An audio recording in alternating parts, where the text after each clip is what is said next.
All right. Here we are back at podcast episode number 6. We're going to lose count one of these days, so just kind of keep going, right? Yep. All right, you ready? Yep. Welcome to the Bowls of Life podcast. I'm Tyler. And I'm Virginia. As we've gone through life, we've learned something important. What did we learn?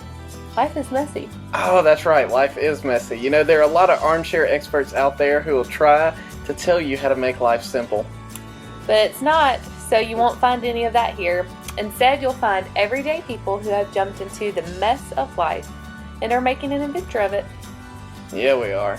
You like how I keep doing things to make that just a little different? Yeah, I like it. Okay, good. I'm making it up as I go. I hope everybody likes that too. Yeah, cool.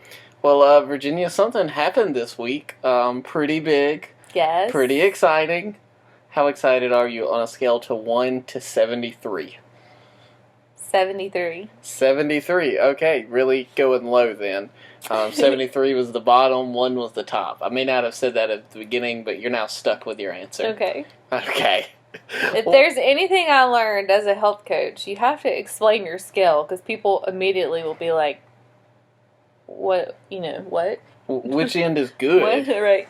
You know, on a scale of 1 to 3, do I want to be a 3 or do I want to be a 0? Cool. Well, what's the exciting thing that happened, Virginia? Well, I launched. You can say we. You could say I. It's okay. I launched my business, Virginia's Vintage Rentals. Yeah, you did. Is it booming?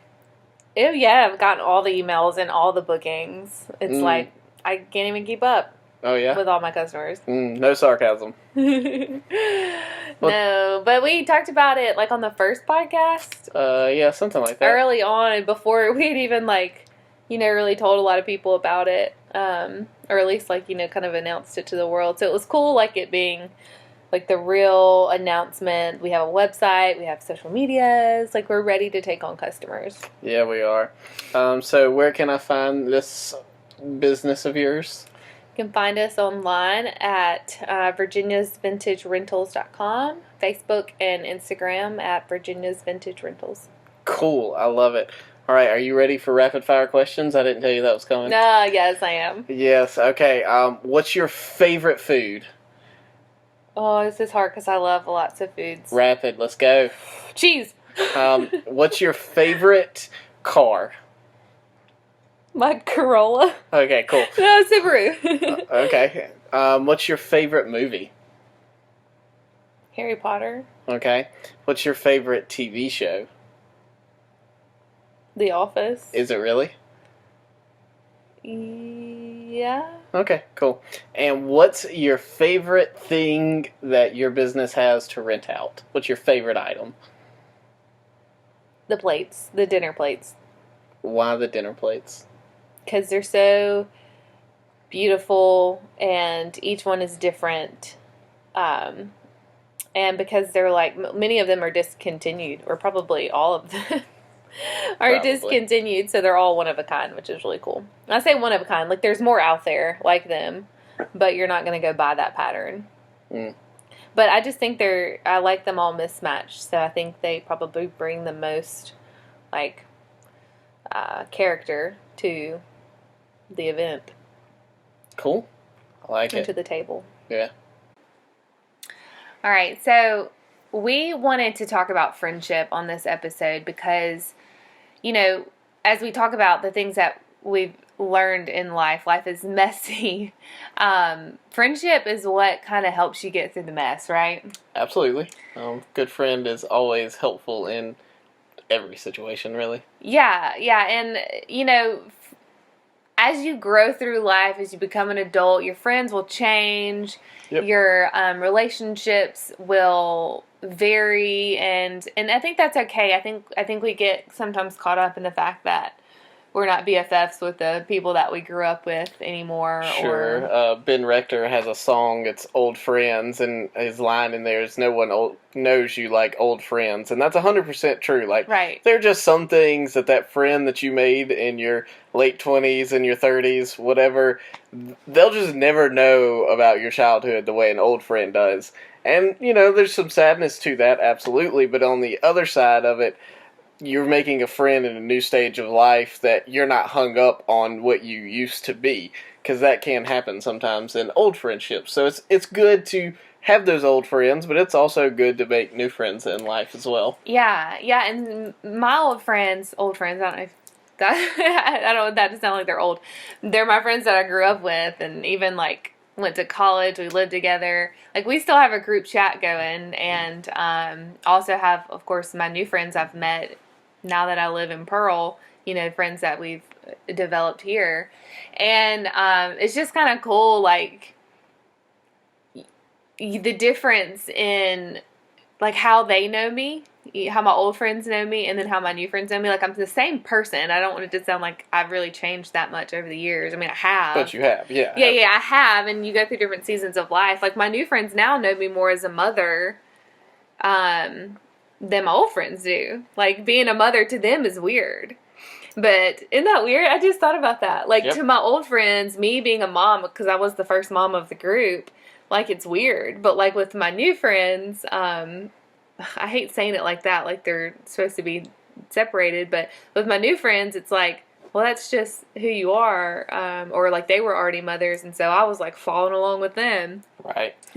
That's funny. I never really thought about it like that. But they're all special friends.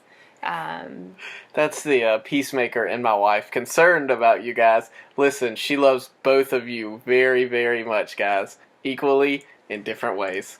Cool. Well, Virginia, you are not only a peacemaker, you're also an extrovert, and extroverts are just best friends with everybody, right? So you're just friends with everybody? I mean, I don't think being an extrovert makes me that way, but I do make friends with people very easily. That is true. You do make friends with everybody. Don't think that's anything to do with me being an extrovert. Well, as an extrovert, do you also need like close friends, or are you just best friends with all the people? Yeah, you definitely have your close friends. I mean, I know this is not what this podcast is about, but like being an extrovert is I draw energy from other people. So friends, there's still going to be some people that probably drain my energy that aren't my friends. Sure. Aren't my friends, yeah. It's hard for me to even, like, not call somebody a friend, even if I just met them once. You can have acquaintances. That's okay. Yeah, I know. But anyways, no, not because I'm an extrovert means I am friends with everybody. Yeah. Well, then on the other side of it, I am an introvert, and introverts obviously need no one, right? No, that's not even remotely true. I definitely need friends as well. In my healthier parts of life, it's always when I have close friendships. And in those unhealthier moments in my life, it's usually been when I didn't have a lot of close friendships. So that very much matters. Being an introvert, still, I need friends. I actually, to play, I don't know, all these tools, they roll around in my head because I've randomly read some of these things. But like my love language is quality time, and so I'm an introvert, and so I don't necessarily love hanging out with a ton of people all the time, but I do enjoy quality time with those people that I would call close friends, and so that's very needed for me in my life. And so friends are important. We need friends. Without them, life is a lot tougher. When you try to go through it alone, essentially, it just doesn't go as well, and it's much of friends as Virginia and I are, and we're also husband and wife, obviously, we need some other friendships, relationships in our life to help keep us healthy. Would you agree with that? Yeah, and I was thinking of something that Jackie Hill Perry said on her Instagram back when COVID started, and we were all quarantined and home and just like missing out on community. And I think she actually identifies as a introvert, but her quote was, whether you're an extrovert or you're an introvert, we're all human and we're made for community. Absolutely. So that's not verbatim, but that's about exactly what she said. And it's like, yeah, it doesn't matter whether you're extrovert or you're introvert. You need community. Mm-hmm. You need friends. Isolation is where the enemy can really, really mess with your mind. or even just your mind can mess with your mind, our mind will wander, and that's where friends can be so helpful. Oh, absolutely. Yeah, and I think about just like we're talking like needing friends. When we spoke about Australia, that was a long year away from home and our friends at home. We made new friends, of course. And, when we talk about our memories from Australia, it's not necessarily what we were doing or even where we were. What was so cool and important and awesome about that was the friendships that we made. Right. And how each of us, spurred each other on and lifted each other up and prayed for each other and encouraged each other. So those were friendships have been really integral just in our life. Yeah, since that episode has dropped, we've actually been able to have some conversation with some of the Americans that we went over with and some of the Australians that, of course, are still in Australia. And it's just been good to reconnect with them, just kind of over some of those shared memories that once they listened to the episode, they went, oh yeah, I remember this, or I remember this. And it's been good to reconnect with some of those friends through this a little bit too. One of the things we say at the exchange is you aren't meant to do life alone. And that's kind of our tagline for talking about our groups, our small groups, life groups. And that's because as a believer, and you kind of hinted at this just a minute ago, Virginia, like when we're alone is honestly when we're the most vulnerable to fall right back into those sins that we knew before or potentially new sins. As well. That's why we constantly tell people, like, listen, it's great to be a part of a Sunday gathering. That's awesome. It's a huge moment for community. It's a huge moment for encouragement, for prayer, for growth, accountability, all of that. But you don't get that same level of community in a Sunday gathering that you're going to get in a life group. And I go into all that spiel just to say, like, friendships, close personal friendships with believers are super important for you as a believer. If you're trying to do all of this by yourself, like, it's not going to work out. There's a reason everybody sits there and goes, you need to be a part of some kind of group outside of just the main gathering service, whatever your church likes to call that. Yeah, I was actually listening to a podcast today, the 517 podcast, which is a ministry of the Exchange. But Natalie was just telling her story, and she went through some, dark, painful times. But the coolest thing, like, it would have been so easy for her to step out, and be out of pocket with her friends. But she chose to lean in, and she's actually said that she knew she needed to be around her friends and in community. And I just found that to be so powerful because, when you're going through a messy, tough time, your friends, your true friends, especially as believers, friends who are going to lift you up to the Lord, are going to be the ones that, maybe drag you through the mud, but they'll get you out. Yeah, and in that same podcast episode, I listened to it as well.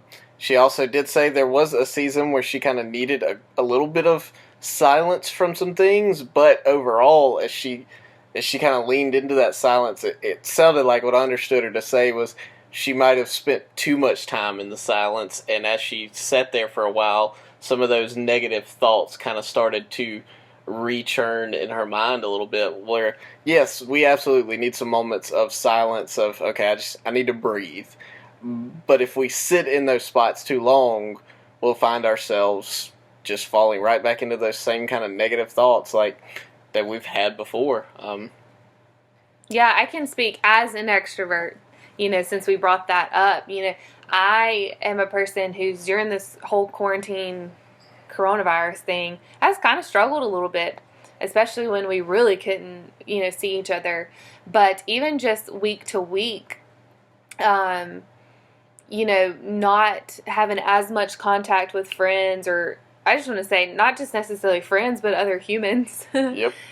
Working from home now, even, new job, not having that constant contact with community, I've never experienced it before until now, but your mind really will start to play tricks on you almost, or just make you think things that aren't true, or make you overthink things, and but then it's like when I have a sense of community, or I don't want to say a sense, when I have a little piece of community, whether it's like on a Sunday or a phone call with a friend, that all kind of just goes away. Yep. That's just been my experience. I'm sure everybody has a little bit different experience with that, but being alone and out of community harder. Sure. Yeah. Absolutely. And my introvert tendency is not to always run towards community and friendship. Like, I'm perfectly content when somebody's like, oh, we had to cancel the plans last minute. I'm usually sitting there going, oh, man, no, super sarcastically, because that's just my introverted nature. But the truth is, like, as much as I'll run from community, every time I get in it, every time I find that spot, I go, oh, yeah, this is actually really awesome and I need this in my life. And oh yeah, when I'm around other people, I'm not spending all my time living in my head and overanalyzing my whole life, because that's where I go in times of not being in a good community. Cool. So there's some awesome things about friendship there that we kind of talked about, some ups, and now so I want to talk about a little bit of what can be difficult about friendships as an adult. Like, it feels like as a teenager or maybe a college age, like friendship to some extent comes fairly natural, at least maybe not your closest friends in the world, but you got some friends around you because you're in school. But as an adult, that changes. You're in work, but work's a little different. So, Virginia, difficulties about friendship. Go. Yeah, I also agree that it's like a little bit harder when you become an adult. In some cases, but not always. That's not an exact statement, because I definitely would say teenagers can be difficult too, but you kind of just get going with your life. So whether you're married, have a family, or you have a job, or you're, still getting, a degree or something, you're still in school, when you start just letting things pile up and get busy, then that's where friendship can become difficult, because you're not making time. You're not finding the time to spend with other people who are like or unlike you. That's something we could talk about too, like being friends with people who are unlike you. Absolutely. But yeah, I think time constraints is a huge one. I remember when we didn't have Luna yet, it was really easy to hang out with other people. Now, did we always do it? Not necessarily. But it was even easy from the idea of like last minute. We could just go, oh, let's go hang out with so-and-so. And right. that didn't matter because we didn't have a small child to think about. Yeah, like you didn't have to worry about a babysitter or bedtime or feeding time. And so that, having a child came with its own challenges when it came to, friendship. What would you say? Yeah, I mean, and then the other side of it is when your friends have kids. Like, when we didn't have a kid, there was some level of, well, we can just go to their house and work around their schedule. But even still, like, if your friends also have kids, it's a difficulty there. You did say people that are different than you. I don't know if it's 100% a difficulty, but I think about two different guys that I'm close with. Josh and I, on paper, like, our interests really aren't the same. Like, I can't think of very many interests that Josh and I both have, but we process things and we kind of think in very similar veins, and so that is kind of the area we connect in. And then the other side, Matthew and I have a ton of interests in common, from video games, comics, TV, things like that. We can talk about that all day, but then he and I don't have the same thought processes, so where we connect on one side, we don't always connect on another. And so maybe one of the difficulties is deciding where you're going to connect with somebody. Like, there's always some kind of common ground with people, but if you never find where that ground is, you don't necessarily connect with them, I guess. Yeah, and I'll quote Jackie Hill Perry again on a podcast I listened with her. talking about liking people who are unlike you or friending people who are unlike you. What we have to remember is that we're all made in the image of God. And so where it might be different thought processes or different opinions and choices or ways that you do things, we're all made in the image of God. And so if you can just think of each other like that, that's your common ground, I guess. Yeah. That can be your common ground. But, you know, I feel like it's so easy in friendship to just discount somebody because they think differently than you, or they raise their children differently than you, or they choose to read the Bible differently than you, or, you know, I'm just thinking of random things here, but like, it's really easy to fixate on something and go, that one thing is why we're not going to get along and why we're going to slowly distance ourselves from each other. Yeah. I mean, I would even say that that's like one of the reasons why I'm not friends with some people that I was friends with in high school. I probably fixated on the things that we didn't have in common more than I focused on what we did have in common, and allowed that to create a wall that grew us apart. So yeah, I think that when you're different, like when you start noticing the differences between you and your friend, instead of like canceling that friendship, like lean in and love your friend for their differences. And I mean, we talk like differences of all across the spectrum. Differences from, like I said, you know, raising their children differently to politics. It's 2020. We got an election in a couple of weeks. Yeah, like different race, different, you know, cultural background. Just like you and I are very different on our upbringings. Absolutely. Yep. You know, and it's just, you know, how can you lean in and love the person in their differences from you? Because you are not perfect or always, you know, right. Like, you know, we always like to think. Yeah, absolutely. It's so easy to assume that the way you do it is right. Or the only way it should be done. Right, absolutely. I mean, I'm speaking from, like, I do this. I know I do this. Oh, goodness. Everyone does. You get fixated and it's like, no, this is clearly how you do it. You're wrong. I'm right. And if we can't come to common ground, like, you probably never talk about it out loud, but you just slowly go, oh, well, this thing, we can't get along. And so you allow it to come between. Yeah, you find ways to let that friendship die, so to speak. Yeah. So I think honestly that's probably the most difficult thing about friendship. It's just like when you start noticing differences, like, what are you going to do with that?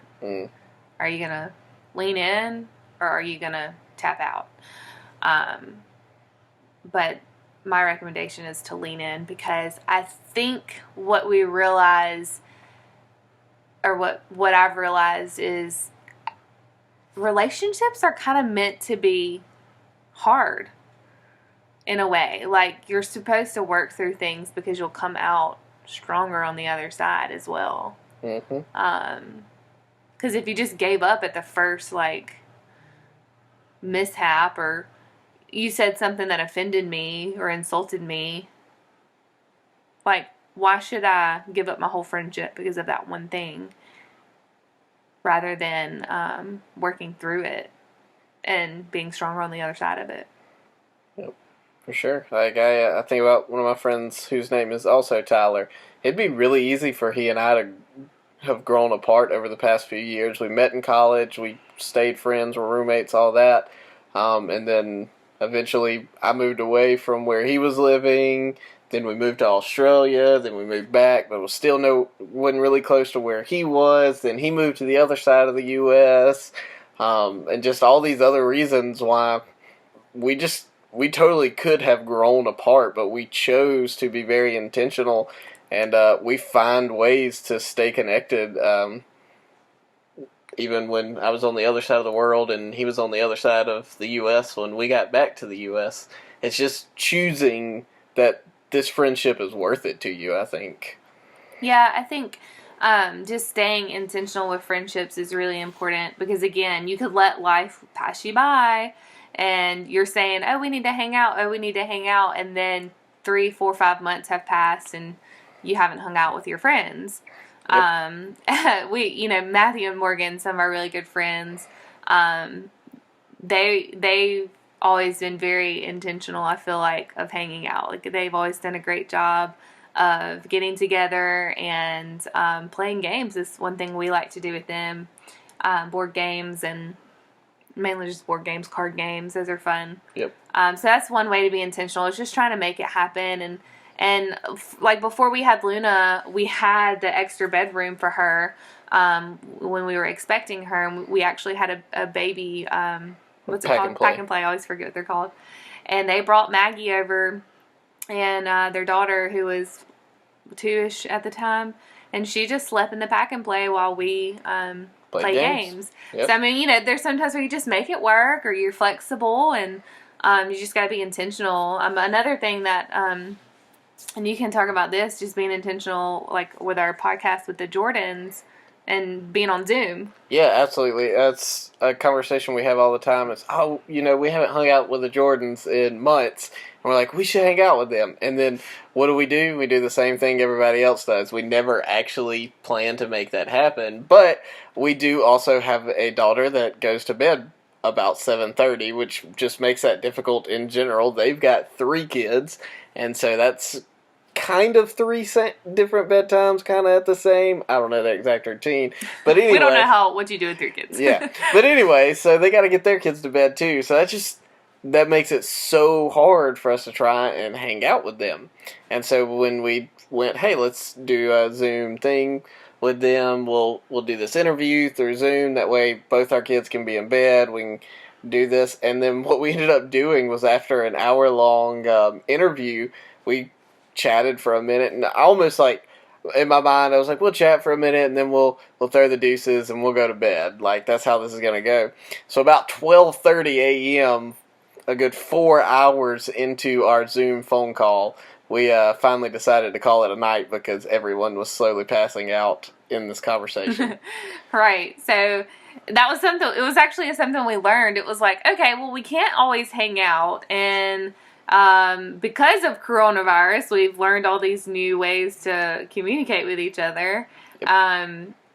Why don't we just Zoom once our kids have gone to bed? Like, friends out there that are listening to this podcast, if you feel like you haven't hung out with your friends in a while, and you feel like you can't figure out a way to get together, then just Zoom or FaceTime, whatever. Yep. Absolutely. Yeah, we realized Zoom fatigue because it became a thing early on in coronavirus because everybody was Zooming in large groups. The thing that happened with Zoom fatigue, I don't know this because I don't study these things, but I'd be willing to bet it was because there were always tons of people in those Zoom calls. When we were just one-on-one with the Jordans, it was great. It was really enjoyable. It almost felt like we were sitting in a room together, just having a conversation. Yeah, and the few FaceTimes that I've had in this season too, with my friend Sarah, like, I walked away from that like so energized and refreshed because I had got to see and talk to my friend. Whereas used to, I would just go over to her house before I had a kid. I would just show up at her house and hang out. But then it got to the point where couldn't really do that anymore or as much. And so the FaceTime really did help. That also makes me think about, speaking of Australian connections, when we all connected over Zoom. And that was so hard to orchestrate. Yeah, because we had one who's in yes, in Eastern Europe, I believe is the way we're supposed to describe that. Yeah. Yes, friend who's in the mission field. That's all you need to know. Yeah, and the ones who are in Australia, and the Australians that are in Australia, and the Americans that are down here in the South. Yeah, and I think one of us is in a different time zone, maybe. I don't know. But anyways, like, that was fun. That was a group Zoom, but it was like friends who had not seen each other in a while. And so, okay, so we're talking about this because we're talking about intentional friendship. Like, what can you do to be intentional about hanging out with someone that you love that's not in your household. Yep. And I'd say the number one thing you can do is the next time you go, hey, I want to hang out with so-and-so. Schedule it. Do that. Like, legit. Go ahead and schedule it. I don't care if you have to schedule that thing 2 months from now. Or because it's reschedule it a couple of times. Yeah. That's okay. Like, that's something I've learned to do. When you say, well, let's hang out. We actually did that recently. It was like, well, let's hang out. Okay, next Friday, are you good? Let's just go ahead and schedule it. You just have to put it on your calendar, because if you don't, you're just not going to do it. That's what I've learned about myself anyway. If it's not on the calendar or literally on my to-do list, because I keep to-do lists, it's not going to get done. The only way I'm going to get it done is if I make a point to make sure it happens. And so when a friend goes, hey, do you want to go play disc golf? I'm like, let me look at my calendar. I can make it fit here. Or somebody says, I want to play video games. Let's do this then. Somebody says, let's get the whole families together and let's try and have dinner. It's like, okay, well, what week, or what day, when does it fit? Because if you don't go ahead and make it happen while you're having that conversation or while you're having that thought about the person, what's going to happen is you're going to move on to the next thing. And it's going to be 2 weeks, and you're going to go, oh, yeah, I really wanted to hang out with so-and-so. And maybe you do the same exact thing again. And it's been 6 months. Yeah.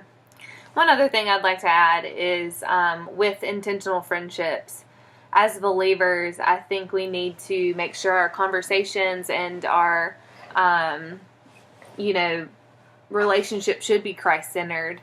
And what I mean by that is just something I've experienced in the past 2 years or so, is sharing what I'm learning in my Bible reading, and but like literally like making a note and sending a picture of that note to my friend, and she does the same back to me, and so we're it's an accountability thing, but then it's like, hey, I was reading 2 Kings about whatever, and I really enjoyed learning about God, and just like being able to talk about it with your friend too, and that's just a good way to have a really flourishing friendship that you're growing in the Lord together. So I think that's a really important part of intentional friendship. I know that doesn't always come naturally. That's actually something you kind of got to work at, but it's something that I've enjoyed being able to do with a friend. Just being able to share what we're learning in the Lord, and it's been very, we've grown a lot. Yeah, it's been cool to watch you guys doing that. I haven't done that with anybody. I've wanted to, and just I've never put it on the calendar or the to-do list, and thus it has never happened. Yeah, I feel like being a guy too, it might not seem as... Yeah, we try to make things weird that aren't. Yeah. I don't know why we do that, guys. We're the worst. It doesn't have to be awkward, y'all. It doesn't. Embrace the awkward. You should. I heard a guy who said that once. Yeah. But anyways, embrace the awkward's a good one too. Things are we're human, like, we're weird. Just, we're a weird species in general, so. Weird species in general. I dig that. Yes, life is awkward. You are awkward. I'm awkward. It's messy, so let's be friends through it. I love it. So pick a friend, and by friend, I just mean somebody you know, and go, okay, let's hang out. They may not be your best friend, and you may hang out 50 times, and you still not become what you might consider best friend status, but I guarantee if you're picking someone that is a believer, it's probably fairly important if you're looking for like that close connection on that kind of level, but also just somebody who you've known enough to know they're not ridiculously crazy. Like, be that friend. And I mean crazy in like a crazy way, not, like, haha, they're crazy.